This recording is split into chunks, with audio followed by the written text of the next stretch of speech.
안녕하세요, 강한분석입니다. NBA 9경기 초안 분석 가볍게 한번 들어가 볼게요. 마감 경기들이 좀 있어서 빠르게 진행을 해보도록 하겠습니다. 브루클린 대 샌안토니오. 샌안토니오는 이제 내일 백투백 일정이고요. 뭐 이런 상황인데, 일단은 이번 경기는 브루클린의 홈이기 때문에 카이리 어빙이 빠지게 됐고 조에리스가 못 나옵니다. 샌안토니오가 지금 문제인 게 전체적인 뎁스가 많이 약해졌어요. 코로나로 이제 테디어스 형 빠진 거 그렇다 치더라도 화이트나 데빈 바셀, 맥더머, 티존스 이런 선수들이 켈던 존슨까지 많이 빠져있기 때문에 디존테 머레이가 있다고 해도 지금 뎁스적으로 많이 선수들이 부족한 상황이에요. 그렇다 보니까 브루클린이 좀 무난하게 가져갈 경기가 아닌가 싶고, 어쨌든 브루클린이 사실 수비가 잘 안 돼요. 계속해서 수비가 좀 안 되는 모습이어서 9.5 핸들을 건들기에는 조금 빡셀 수 있어 보이고, 228.5 기준 오버는 크게 나쁘지 않아 보입니다. 지금 기준점으로는 해외보다는 좀 낮거든요.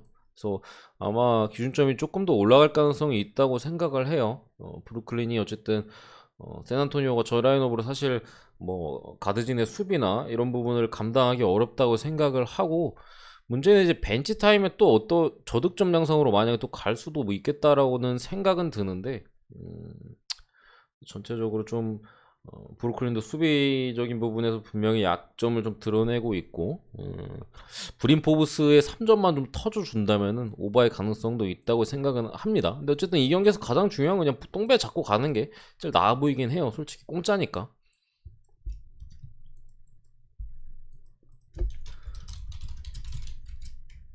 두 번째 경기 이제 LA 클리퍼스 대 애틀란타인데, 클리퍼스는 사실 지금 문제가 조금 심각하죠. 닉 바툼이 돌아왔다고 하는 크게 팀의 보탬이 되는 모습을 보여주고 있진 않고, 코피 같은 선수들이 가끔씩 반짝반짝거릴 때가 있는데, 확실히 이제 좀 최근 경기 대해서는 좀 아쉬운 모습을 보여주고 있고, 블레소가 벤치로 내려가가지고 푸짐하게 싸주고 있어요. 여기 이제 할텐스타인이나 루크 캐너드가 그나마 이제 좀 GTD에 걸려 있고 출전 가능성이 좀 높다는 부분에서 그나마 좀 긍정적인 요소라고 볼 수 있는데, 어쨌든 애틀란타도 지금 카펠라가 GTD에 걸려 있는데 출전 여부가 불투명해요. 그러다 보니까 이제 센터진 뎁스에서 좀 부족할 수 있는 상황인데, 그래도 많은 선수들이 지금 돌아왔습니다. 골기 디행이나 디안드레 헌트 진작에 빠져 있었고, 많은 선수들이 지금 돌아온 상황에서 지금의 클리퍼스를 맞아서는 일반승 정도는 충분히 그래도 해줄 가능성이 높다고 생각을 하고, 이 경기 역시도 오버 쪽 봅니다. 오늘 경기 같은 경우에는 사실 저는 블레소가 최근에 엄청 안 좋은데 그나마 조금 나은 활약을 해줄 수 있다고 생각을 하고, 루크 캐너드가 또 돌아온다면은 3점에 있어서 또 좋은 모습을 보여줄 수 있다고 생각을 해요. 애틀란타가 결국에는 라인업적으로 많이 돌아갔다고 한들 수비가 안 되는 팀인 건 맞거든요. 그렇기 때문에 클리퍼스의 공격도 조금은 살아날 가능성이 있는 상황에서 222.5는 그렇게 높지 않다고 생각을 하고 오버 쪽의 접근까지 좀 가능하지 않을까 이렇게 봅니다. 어쨌든 클리퍼스는 요즘 도깨비 짓을 좀 많이 해가지고 걸리긴 하는데, 지금 라인업에서는 트레이 형을 제어하기 상당히 어렵다고 생각을 해요. 지금 클리퍼스 라인업에서는 폴 조지도 없는 마당에 영어를 못 막는다고 봅니다.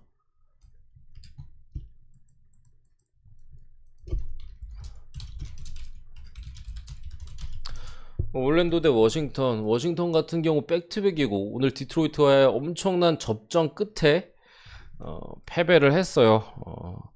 워싱턴 같은 경우도 최근에 이제 살짝 좀 올라오는 듯 하더니 역시나 좀 강팀들을 맞아가지고 시카고한테도 패배하고, 솔직히 휴스턴전은 좀 너무 아쉽긴 했어요. 그러니까 진짜 좀 알 수 없는 팀인데 비리랑 쿠즈마가 좀 살아난 듯 하더니 휴스턴전에 상당히 아쉬웠고, 시카고전에서도 좀 초반부터 밀리는 모습을 보여줬던 워싱턴인데, 오늘 같은 경우도 GT들이 좀 많이 떠 있습니다. 하치무라가 좀 GTD에 걸려있는 게 눈에 띄긴 하네요. 어쨌든 이런 상황이고, 올랜도 같은 경우는 오늘 경기 이제 콜앤서니가 출전이 가능하고, 근데 물론 지난 경기 디트로이트전에 사실 상당히 아쉽긴 했어요. 콜앤서니만 잘했어도 올랜도가 이길만 했거든요. 근데 콜앤서니가 좀 상당히 좀 부진한 모습을 보였다는 게 오늘 백투백 일정에서 어떻게 좀 어떤 경기를 보여줄지 모르겠는데, 올랜도가 그래도 백투백 경기 일정이기도 하고, 오늘 경기 워싱턴에 지난 경기부터 이제 헤럴이랑 뭐 워너메이커는 좀 확실히 나올 것 같고, 베르탄스 이런 선수들이 GTD에서 안 나왔었거든요. 그러니까 오늘 같은 경우에는 워싱턴에 GTD 자원들이 좀 나올 가능성도 충분히 있어 보이고, 뭐 콜앤서니가 있다고는 하나 디니디나 뭐 KCP나 충분히 어느 정도 지난 경기에서도 부진했었기 때문에 그 흐름을 갑자기 또 반등시키기는 어렵다고 생각을 해요. 그래서 워싱턴이 일반승 정도는 가져갈 수 있다고 생각을 하고, 저는 워싱턴한테 6.5는 좀 높다고 생각합니다, 개인적으로. 지금 워싱턴한테는 특히나 원정 포지션에서 워싱턴 6.5는 좀 세지 않나 싶어서 일반승만 보고 넘어가겠습니다. 언어바더 조금 어렵다.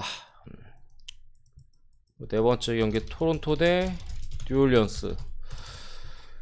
토론토 같은 경우 뭐 거의 완전체 모습이고, 뉴올리언스는 브랜든 잉그램이 그나마 최근에 복귀하자마자 엄청 안 좋았는데 조금씩 올라오더니 폼이 분명히 많이 올라온 모습이에요. 근데 아쉬운 게 조시 하트가 빠졌다.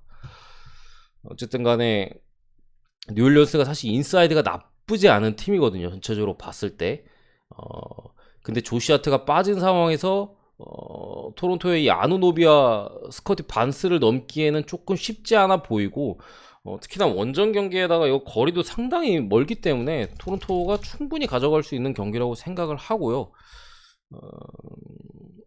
문제는 이제 발란슈나스에 대한 제어인데, 뭐 라인업이 이렇게 나올지는 모르겠어요. 시작하면 4번으로 갈 수도 있겠다라고 싶은데, 어쨌든 발란슈나스가 어느 정도는 해줄 수 있어 보이고, 특히나 브랜든 잉그램 같은 경우도 최근 좀 폼이 올라왔기 때문에 7.5는 조금 높다고 저는 생각을 해요. 그런 상황에서 219.5 기준 오버까지만 보도록 하겠습니다. 어쨌든 간에 토론토도 최근에 좀 페이스를 좀 빠르게 가져가는 부분이 있고, 수비를 유타는 아무래도 가비지 멤버라서 수비를 안 했겠죠. 그런 부분이 있어요. 좀 수비를 안 했는데 지난 유타전에는 그래가지고 오버가 났는데, 오늘 경기도 또 방심하고 수비를 안 할지는 모르겠는데 그렇게 높지 않기 때문에 오버 쪽의 가능성도 좀 있지 않을까 싶어요. 최근에 이제 프레드 반블릿이나 게리 트렌트 주니어의 컨디션도 상당히 좋고, 토론토 승의 오바. 굳이 보면은 그리고 토론토가 저는 마인 한다고 보긴 합니다. 근데 1.2배당도 충분히 달달하기 때문에 일반승만 보고 볼게요.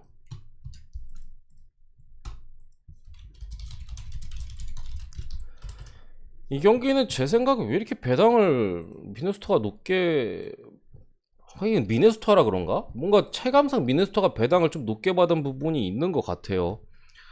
1.휴스턴인데 1.3 정도 받을 때인가? 1.2 후반대가 맞지 않나 싶은데 뭐 약간의 차이지만, 어쨌든 간에 휴스턴 같은 경우 이제 에리 매튜스가 GTD에 걸려 있는데 생군이 빠져 있고, 매튜스가 안 나온다면 이거는 좀 휴스턴 입장에서는 상당히 아쉬울 수가 있어요. 사실 뭐 제일런 그린, 캐포주 상당히 안 좋거든요. 그런 상황에서 그나마 이제 좋은 모습을 보여줄 수 있는 벤치 쪽에서 매튜스가 지금 GTD에 걸려 있는 상황이고, 벤치 쪽에서도 특히나 뭐 알머니 브룩스나 이런 애들이 돌아왔는데 지난 경기에 있어서는 야투율이 그렇게 좋지 않았어요. 에릭 곤든도 한번 주춤하기도 했고, 오늘 경기 만약에 베벌리까지 미네소타가 나와준다면은 다시 한번 또 좋은 수비 집중력을 보일 수 있을 걸로 보이고, 휴스턴이 템포로 좀 빠르게 가져가면서 공략을 하려 하겠지만 미네소타의 수비 레벨이 뛰어날 걸로 보이고, 뭐 디안젤로 러셀이나 카렌서니 타운스도 복귀하자마자는 좀 부진했는데 바로 다음 경기부터 많이 살아난 모습을 보여줬어요. 그런 상황에서 휴스턴이 미네소타 상대로 어려운 경기를 할 걸로 봅니다. 언어반은 228인데 저는 굳이 보면 언더 쪽이 낫지 않을까 싶어요. 휴스턴 좀 많이 튕긴다고 봅니다. 턴오버도 많을 것 같고 좀 많이 튕긴다고 봅니다. 오늘 경기. 이렇게 볼게요.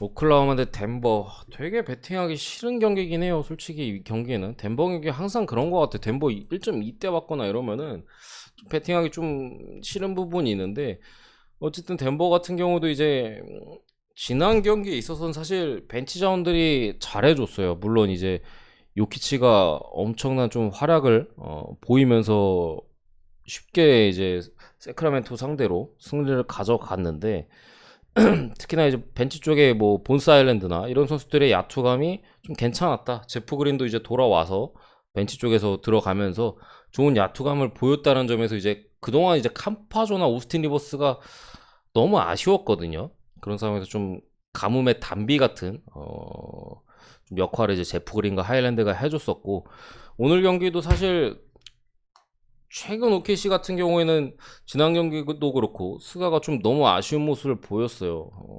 조시 기디도 한 번 이 방점을 찍더니 살짝 그때만큼의 이제 포스를 보여주지 못하고 있고, 그러다 보니까 저는 그래도 덴버가 이긴다고 봅니다.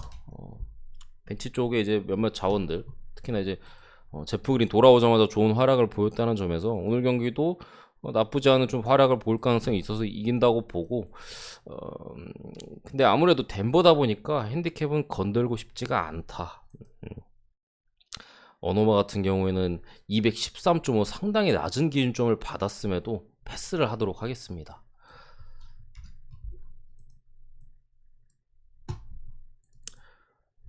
다음 경기에 이제 댈러스 대 시카고. 이 경기 같은 경우에는 특이사항으로는 이제 아까 축구 라이브 때도 어떤 분이 말씀해 주셨었는데, 기준점이 이제 바뀌었네요. 아까 이제 해외는 4.5일 때 국내는 1.5였는데 지금 국내가 2.5가 됐고 해외도 좀 올라서 3.5가 됐는데, 저는 이 경기는 루카 돈치치의 출전 여부가 굉장히 중요하다고 생각합니다. 어쨌든 간에 시카고는 수비가 안 되거든요. 근데 댈러스는 지금 분위기도 좋고 높이가 상당히 높은 팀이에요. 제가 댈러스 경기 분석 때마다 말씀드리는데, 그리고 최근 경기를 봤을 때 그 높이를 충분히 살리면서 좋은 경기 운영을 해주고 있어요. 그런 상황에서 더마 드로잔도 그렇고 잭 라빈도 그렇고 때때로 댈러스의 높이에 고전할 가능성이 높고, 막시 클레버 같은 경우는 최근 수비 상당히 좋거든요.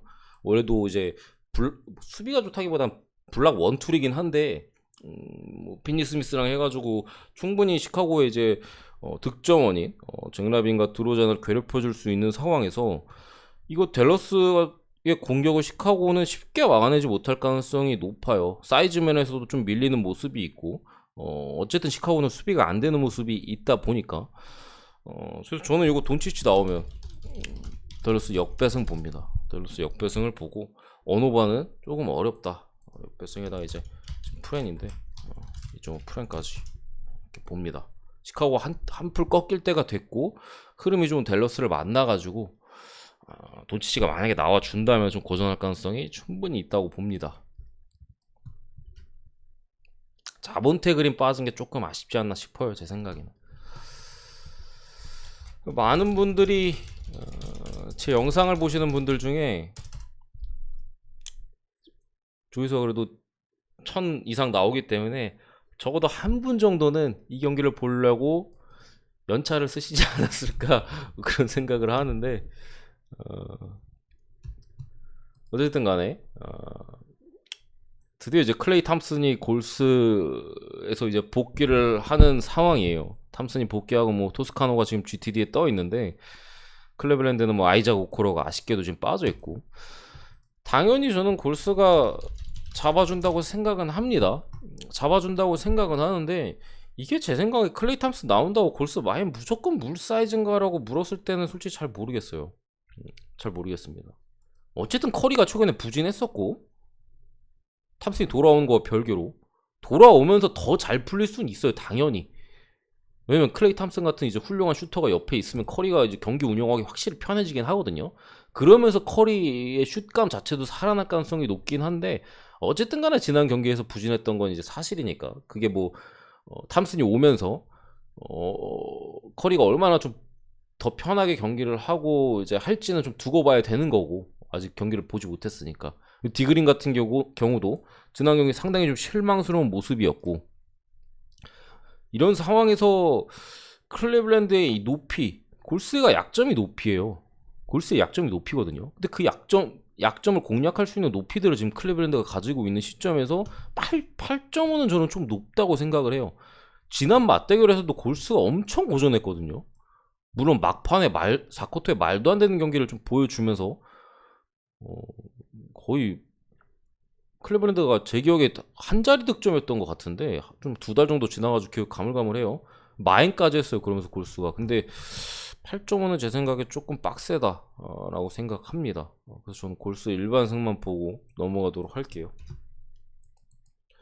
그렇다고 지금 분위기에 뭔가 클벌 프렘 보기도 좀 애매한 부분이 있어요. 어쨌든 간에 이렇게 보고 그리고 이제 포틀랜드 대 세크라멘토인데 세크라멘토 같은 경우 이제 데런 박스가 GTD에 걸려있고 뭐 와클레스 뭐 이런 선수들도 GTD 벤 쪽에서 이제 GTD에 걸려있는데 저는 요 경기는 포틀랜드 찍어볼 만한 것 같아요. 개인적으로 봤을 때.